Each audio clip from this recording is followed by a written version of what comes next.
Hello, Exiles. This is Ryan from Behind Eyes Gaming, and welcome to another Path of Exile video. In today's video, I'm going to go over basically a budget setup to show kind of how cheaply you can get into Tier 16 maps, get to farming with my Frost Blades Heat Shiver setup. The uniques, I'm using a lot of uniques. In fact, I'm only using 2 rares, and this is a little expensive, but I'll kind of showcase a cheaper option as well for this. Basically the idea is you would work into your 6 link, like 5 links are really cheap on day 1 or day 2, but the 6 links can be a little bit more expensive, and this ring's a little specialized, but honestly more than likely you wouldn't be using some of this stuff, so you'd be able to get the accuracy elsewhere. Basically I'm just set up so that I can be mostly accuracy capped. Oops, I actually have to swap one thing out real quick. This isn't going to exist anymore, so I'm going to get rid of that, and instead we're going to go ahead and pick up this. There. Okay, now we're accuracy capped, all fixed, and we don't have anything that won't exist anymore. All right, so I'm just going to do a quick Maven Witnessed Underground Sea to kind of demonstrate. I'm not going to do anything fancy. This does have Enfeeble, as well as extra Fizz's Lightning, and it's actually going to be much harder than it would normally be because I do still have my Atlas passives, including, you know, all these map modifier things. So I'm going to be losing a ton of damage and taking a bunch of extra damage, but the uniques for this entire build a week after league start based on last league's numbers were 62 chaos. The prices might change a little bit because of the popularity of Heat Shiver, but because it's such a popular item, or because it's such a common item rather, I think it'll still be relatively cheap. It was only 1 chaos a week after league launch last time, and it's going to be a little bit you know, more expensive more than likely this league, but the highest it ever went was 5 chaos. It's still a very common item. Yeah, so we're just going to go through here, and as you can see, even with the massive Enfeeble on us, we are still doing a fairly significant amount of damage. And then we drop down our bossing stuff, which is our totem and our and I'm also not running anything that's being nerfed. I never ran the Threshold Jewel to begin with, and I'm not running Withering Step in any capacity. So as you can see, even with this, we killed the boss very quickly. I'm literally using a Mortem Morsu, which is a level like, what, 31 claw? You will 100% have a better weapon by the time you get into tier 16s. There's a 0% chance anybody who is just playing the game isn't going to even just find a better claw than a Mortem Morsu. But I just wanted to show you how easy it is even with bad stuff. And as far as everything else, obviously I do have Fortify. That is, I'm going to do maybe like a tier 11 on a 5 link just to show that I don't need it. I might even try a tier 16. I'll show a couple of things off.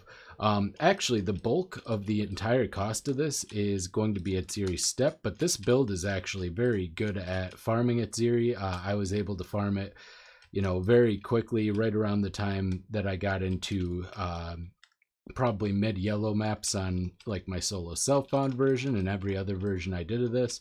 But yeah, the clear speed's still good, even though the attack speed on the Mortem Morsu is only like 1.77, which is considerably lower than even like a 1.6 base with even like a tier 4 attack speed roll would have better attack speed than this, for instance. And I only have 1 minus mana cost jewelry and no other things to lower it. I could be running inspiration, which would make the mana sustain, because I do notice that sometimes I briefly don't get set up. I'll have to, one of my commenters actually suggested that I run life tap instead of inspiration on my Assassin's Mark on hit setup, and I am currently doing that, and it feels pretty good. I was a little worried that it would drain me of my life pretty quickly, but yeah, we just have enough life on hit and everything, and that actually makes the need for minus mana cost jewelry much lesser. But yeah, I'll go over everything. as far as that as well. But as you can see, we can easily do the tier 16. And keep in mind, outside of the enfeeble, we'll also just straight up have 28% more damage because Frost Blades is getting a big damage effectiveness buff. So, you know, even with all of this, I have a level 17 Ice Bite, I should say, as well. And the reason I have a level 17 Ice Bite, and I want to show that, is because my other gems, I didn't want to buy 20-0, but I did the POB, and it evens out. If I go down to a level 17 Ice Bite, which I happen to have in my stash, it does about the same amount of damage as if all of my gems were 20-20. So basically, to simulate an all non-quality, you'd probably have some quality on some gems by this point as well, but I just wanted to simulate having just 20-0 gems as well, just so we could get the most realistic look at it type thing. Let's see, the flasks, I've crafted similar flasks in every single league that I have right now within the first day or two of playing. You know, it's something you can do in white maps pretty easily.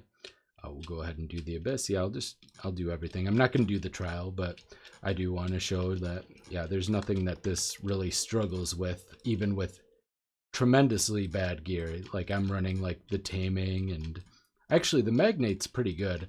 I am running Inertia, the Jewel, which is still going to be available, unlike some of the other ones. And in fact, it might end up being even more common because you can now get it from corrupting a Crimson Jewel.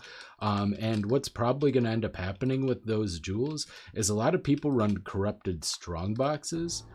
And like just random jewels that drop, like that Crimson Jewel that just dropped, will get corrupted, and a decent percentage of them will probably turn into the stat jewels. We'll have to see how common they are, but like it seems like 1 in every like 4 or 6, it's hard to say exactly, jewels you corrupt become a unique corrupted jewel, because I corrupt jewels quite often. And yeah, so yeah, we full cleared the map, 1 monster remaining.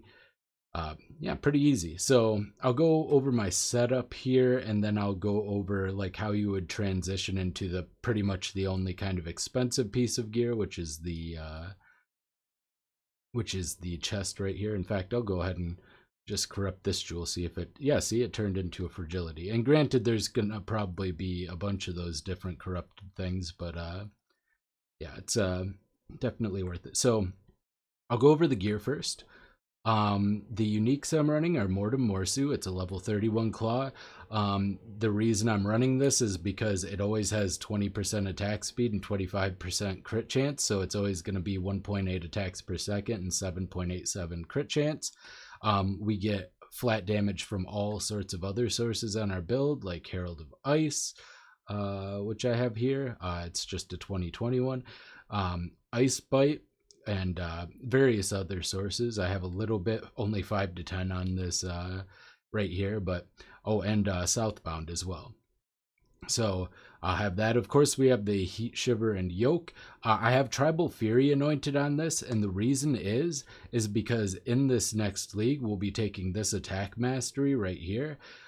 So we'll be taking Gladiator's Perseverance. However, instead of the 40% increased melee damage with hits at close range, we'll be taking the strike skills, which target additional enemies, can do so from 30% farther away, is being replaced with an additional strike, which is the same as Tribal Fury.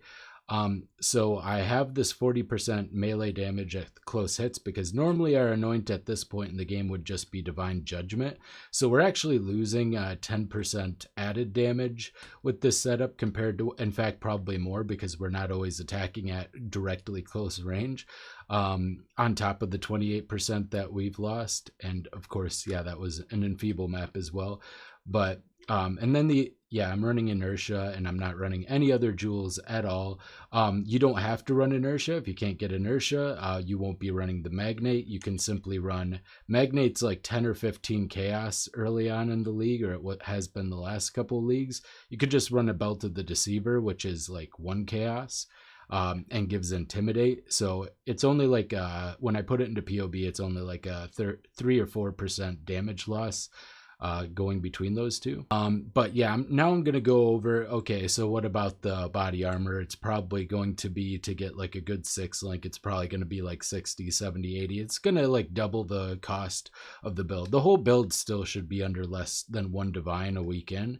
But what you can do is you can very easily just get a 5 link. This is a level 69 Commander's Brigadier that I got. You would just farm white maps and sell your 6 sockets and 6 links, and you know, pick up any kind of decent, I would suggest a hybrid armor evasion armor, because it can roll better stuff for us, like spell suppress and flat physical reduction or additional physical reduction. But also because it's easier to roll. So basically what I'm going to do is I'm going to drop the Trinity here. So I'm just going to quality this up. We actually need lightning resist, but not the fire resist. So what I would do, you should be farming essences early on. I'll take a couple of Shrieking Essence of Wrath.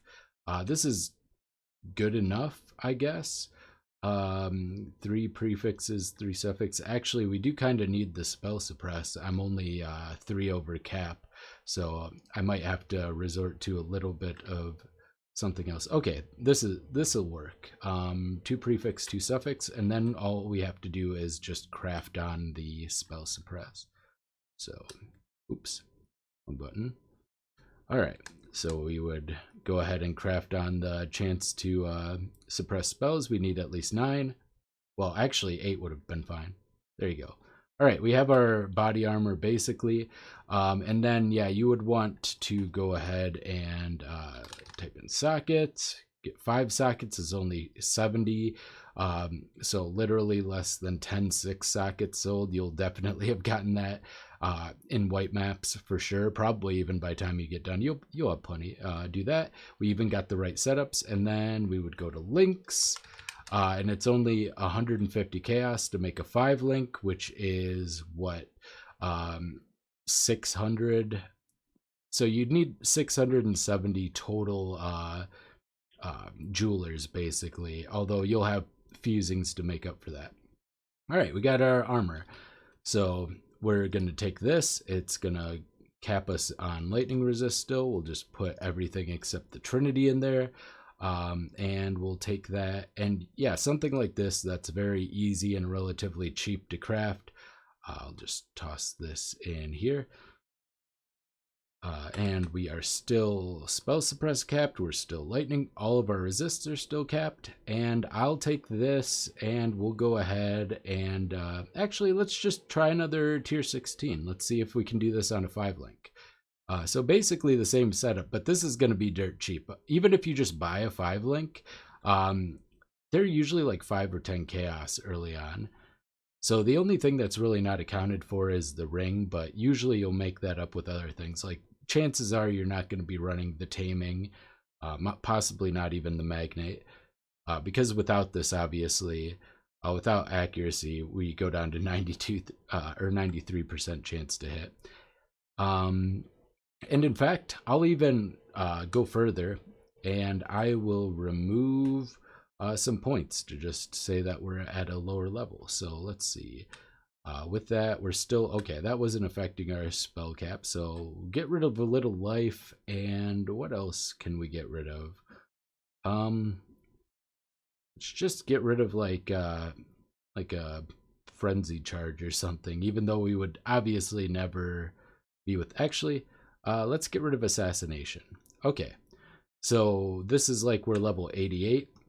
Doing a tier 16 on a 5 link with gear that cannot be more than 100 chaos. There's no way this setup would be more than 100 chaos, especially a couple of days into the league where most people would hit it. I'm going to go ahead and just do a strand. It's a little more straightforward. And unless it's something we can't really do, let's see. This looks fine. Yeah, we can do this. All right, and I'm not even running power charges in this setup, by the way. I don't have a qualityed assassin's mark. I don't have any way to generate power charges, so we're losing a ton of crit through that as well. So this is like as scuffed as it can get, and it's going to be way, way, way more powerful after the buff. I just wanted to show like You need nothing to make this build good, basically. Very close to nothing. All right, we'll get into an essence right away. Might actually have to drop our war chief. Yeah, and this is gonna take a little bit longer because, well, obviously we're on a 5 link against a triple essence arch nemesis mob. I might have to go kill some other stuff first, maybe. I think I might be able to get it. I just want to see if we can do it. Yeah, so we're definitely not taking on a 5 link in less than 100 C gear. We're definitely not taking on like 6 Archnem mods, but you know, outside of that kind of thing, it's and we got a bunch of unique boss buffs as well. So the boss should be fun as well, but the clear's still good, and the non-essence rares are not particularly hard. And yeah, keep in mind, once again, we'll have 28% more damage for free. Nothing changing whatsoever. We'll check out the harvest, guys. So yeah, super budget. Get that. Yeah, so this is equivalent of level 88 on a 5 link, less than 100 C gear, fully with that, and pre-buff Frost Blades, fully capable of taking on T16s. No fortify on hit, which is a huge defensive layer for us. So we are defensively much, much weaker. This guy's crystal skinned. I should probably put down my War Chief totem. Yeah, so we actually have to use our... Oh, okay, we're fine. We actually do have to use War Chief totem on harder rares, or basically rares that have extra resistances in general. We'll just put that down. We can kind of...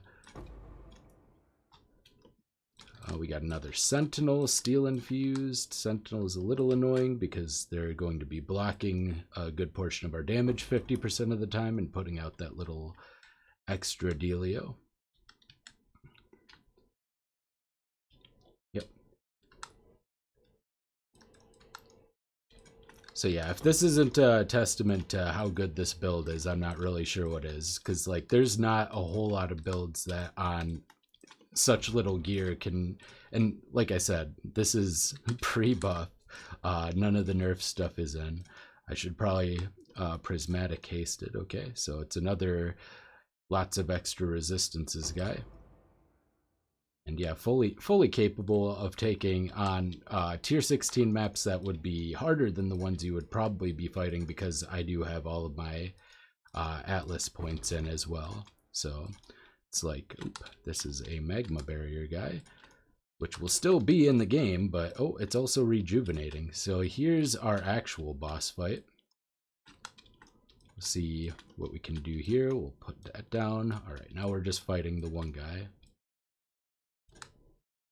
Just need to stay. Oh, and we died. Okay, well, that's what happens when you take several Storm Striders and magma barriers to the face, but you know. Limit testing. If you were, you know, planning on not dying, you would not be running this kind of setup into tier 16, more than likely. Or you'd be being more careful. Right? Magma Barrier Storm Strider is so annoying. I'm really glad they're changed. Oh, I forgot he had Rejuvenator. Oop. And he also has the ground effects from being a harvest mob as well. So we're basically fighting the environment. I shouldn't be fighting this guy. It's a bad idea. But at this point, I feel like I've invested too much time to stop. And he's almost gone. Oop. I'm gonna mess up. Don't mess up. Rubber banded a little bit there. Actually use my life potion. He's almost dead. There. Okay, we got him. Wow, that was the actual boss fight right there. I don't want to take that. I was just gonna take the magma barrier, but I really did not want to. Boy. Yeah, so depending on how much easier the rares are in general, this could be even easier, even with the extra, or even discounting all the extra damage we'll be getting. Sentinel Frostweaver, another kind of annoying one, but not that big of a deal. Doesn't actually pose a threat to us, it's just tanky. Alright, so that's the harvest. That was a little bit sweaty.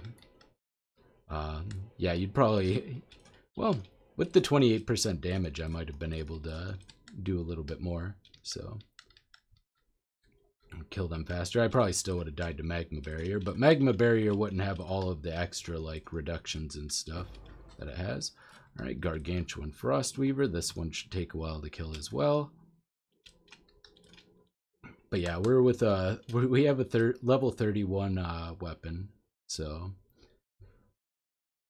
And I'm going to show you how you can very easily and very cheaply craft. I'm going to pull up the POB after I'm done here.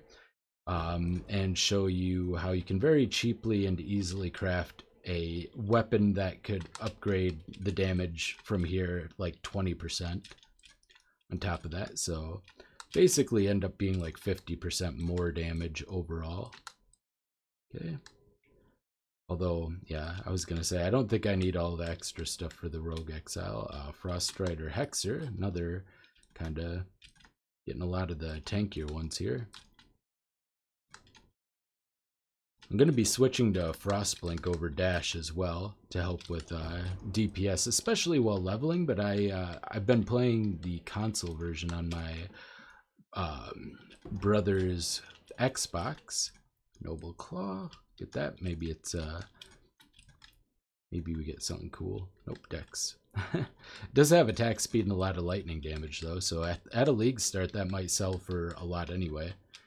I don't know if people will still be playing Lightning Strike. I don't really see why not. Whoa, okay. Yeah, these guys are much tankier and much spammier, and I'm not freezing them either. I'm chilling them for only 24%. Ooh, yep.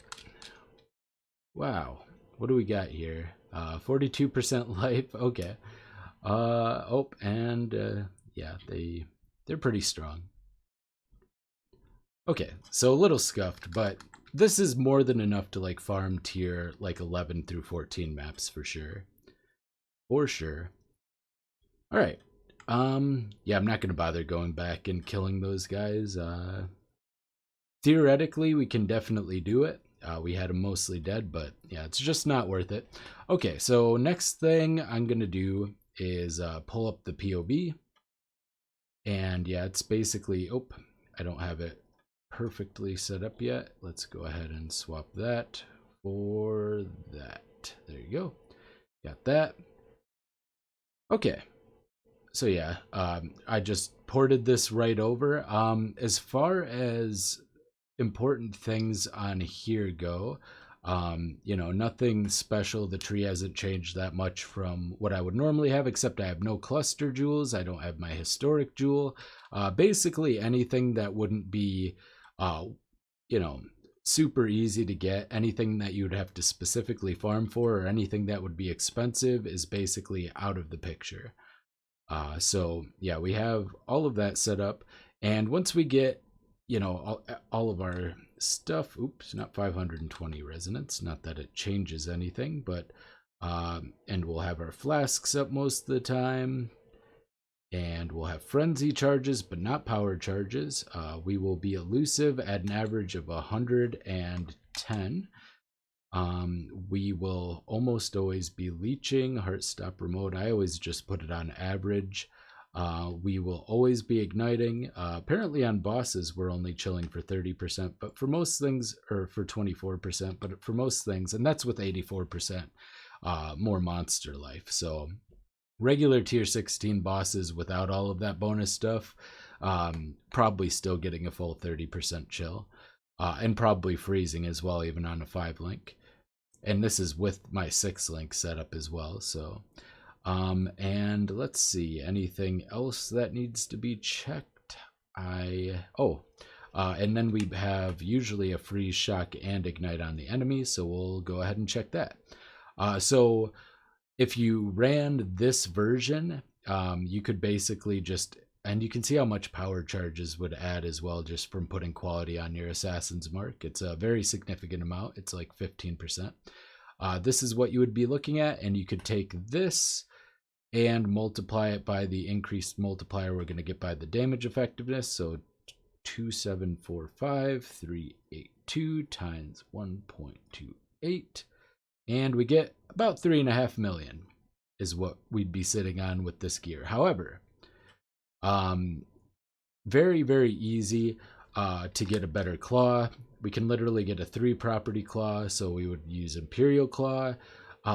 We would get like a fractured, even like a fractured tier 3 cold damage, and then an essence crafted attack speed, which would be a max attack speed, or pretty close to it.